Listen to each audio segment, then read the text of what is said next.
Selamat pagi, saudara-saudaraku yang dikasihi Tuhan Yesus. Di pagi hari ini, mari kita mendengarkan firman Tuhan, yaitu yang saya bacakan dalam surat Roma pasal 3 ayat 20. Demikianlah dikatakan, sebab tidak seorang pun yang dapat dibenarkan di hadapan Allah oleh karena melakukan hukum Taurat. Karena justru oleh hukum Taurat orang mengenal dosa. Saudaraku yang dikasihi Tuhan, ternyata di tengah-tengah jemaat Roma ini ada kecenderungan bahwa mereka boleh selamat karena kemampuannya, karena jasanya, karena melakukan hukum Taurat. Baik secara jasmani maupun rohani, mereka perkirakan mereka boleh diselamatkan, boleh dibenarkan oleh Tuhan. Sebab itu dengan jelas dan tegas Rasul Paulus mengingatkan jemaat Roma dengan firman yang telah kita dengarkan tadi.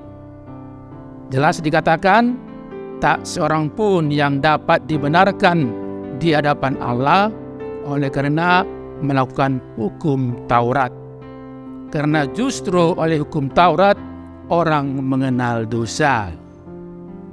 Jadi bukan berarti tidak perlu lagi hukum Taurat, hanya fungsinya berubah, yaitu sebagai penuntun. Tetapi oleh anugerah dari Tuhan Yesus Kristus, oleh belas kasihan Tuhan kepada umat manusia, maka jalan satu-satunya adalah Dia sendiri rela berkorban. Dan itulah yang dikatakan oleh iman, oleh Yesus Kristus, oleh belas kasihannya kita dibenarkan oleh Allah. Luar biasa pengasihan Tuhan kepada kita.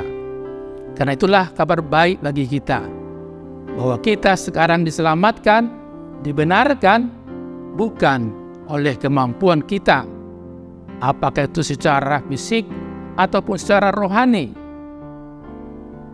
Jalan satu-satunya, tidak ada yang lain, yaitu hanya oleh anugerah Tuhan Yesus Kristus. Justru oleh hukum Taurat kita mengenal siapa diri kita.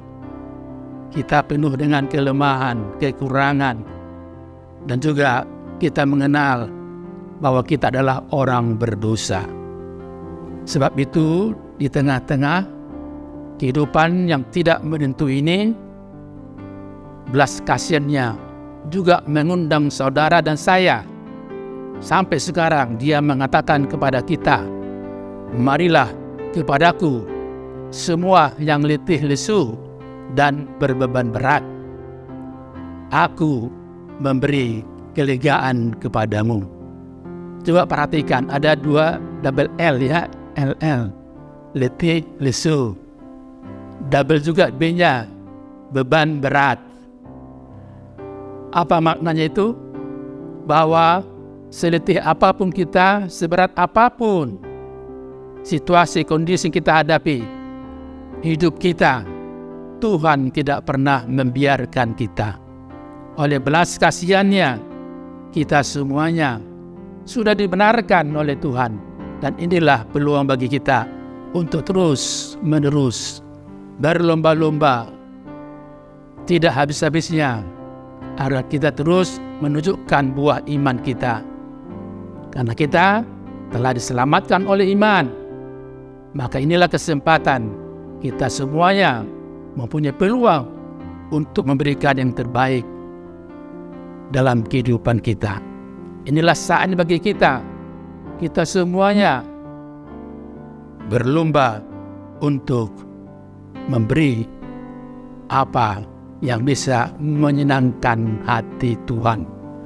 Ayo, jangan lagi melihat kiri kanan. Jangan lagi kita habis mikir ke sana kemari, Ingatlah bagaimana ajakan Tuhan, undangannya. Hanya kita datang kepada Dia. Seberat apapun persoalan hidup kita, Dia telah berjanji, aku akan memberikan kelegaan kepadamu. Tuhan Yesus memberkati kita semuanya. Amin. Kita berdoa. Terima kasih, ya Allah Bapa yang kami kenal dalam Yesus Kristus Tuhan kami.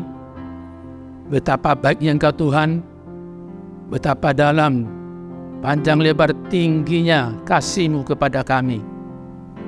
Oleh karena belas kasihan-Mu, Engkau benarkan kami, Engkau selamatkan kami, sehingga patut kami Tuhan terus-menerus bersyukur atas kebaikan Tuhan. Tatap tilitlah semua anak-anak-Mu dimanapun mereka berada sekarang. Kiranya Tuhan Yesus juga berada dalam kehidupan mereka, berada di dalam mereka menyongsong masa depan yang Tuhan telah sediakan. Biarlah Tuhan firman yang kami dengar senantiasa berfakta dalam kehidupan kami, dan kami setia sampai Maranatha. Dalam Yesus Kristus kami berdoa dan mengucap syukur. Amin. Anugerah dari Tuhan Yesus Kristus dan kasih Allah Bapa dan persekutuan Roh Kudus menyertai kamu. Amin.